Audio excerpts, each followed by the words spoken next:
ย่าได้อย่างนั้นได้ถ้ามันแน่นแล้วมันจะไม่ฟู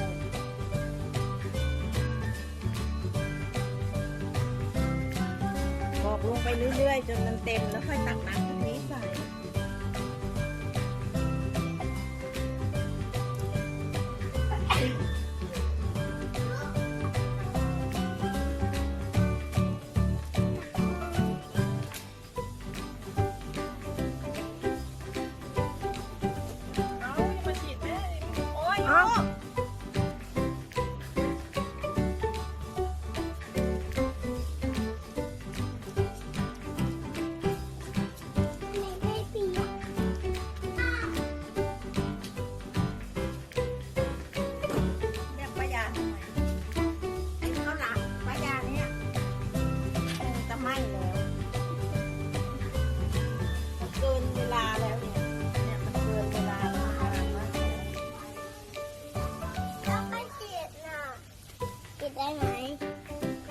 ได้ไหมป้าจ๊ะ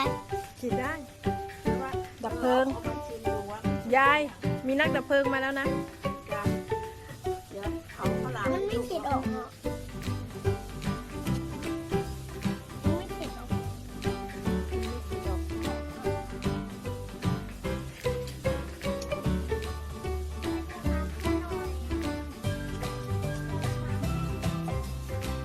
ใช่ละ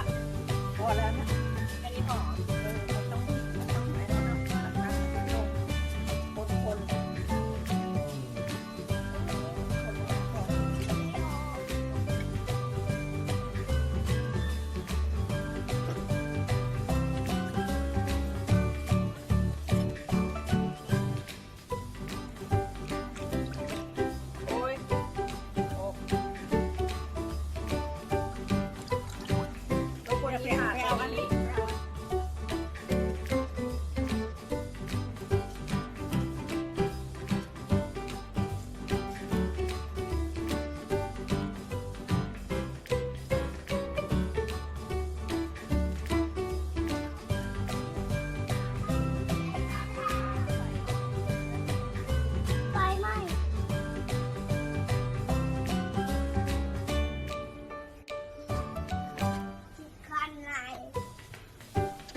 ข้าวหลามสุกก่อนไหมแล้วไปดับเพลิง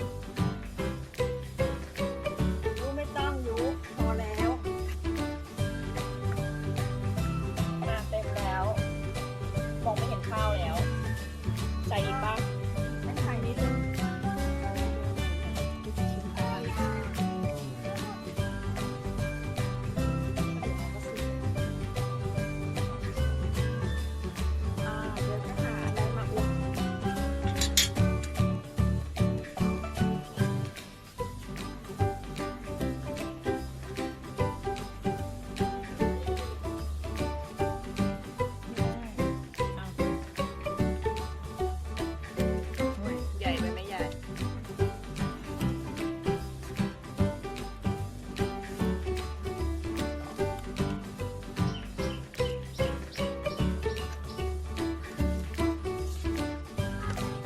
โอเค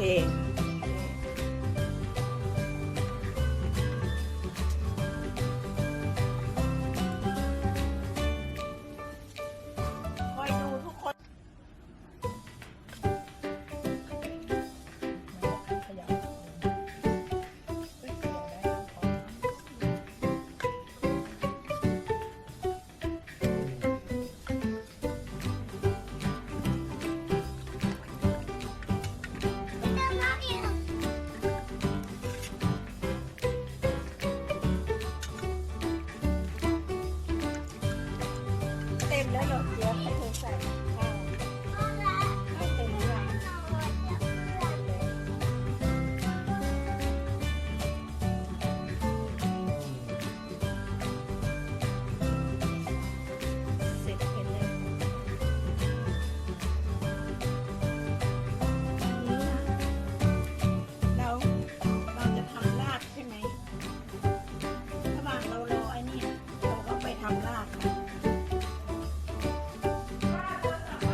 จะเก็บผักเนี่ย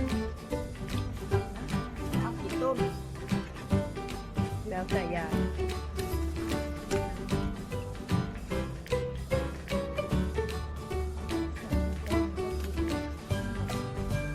เดี๋ยววันนี้เอากลับบ้านไปกินที่บ้านด้วยแล้วไปเก็บมะเขือ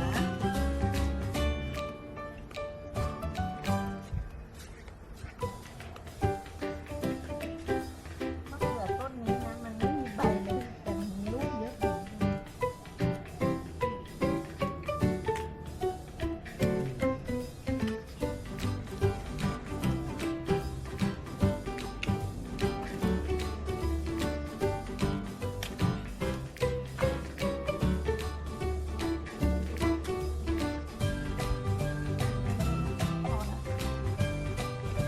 อันนี้คือผักเราจะกินนะ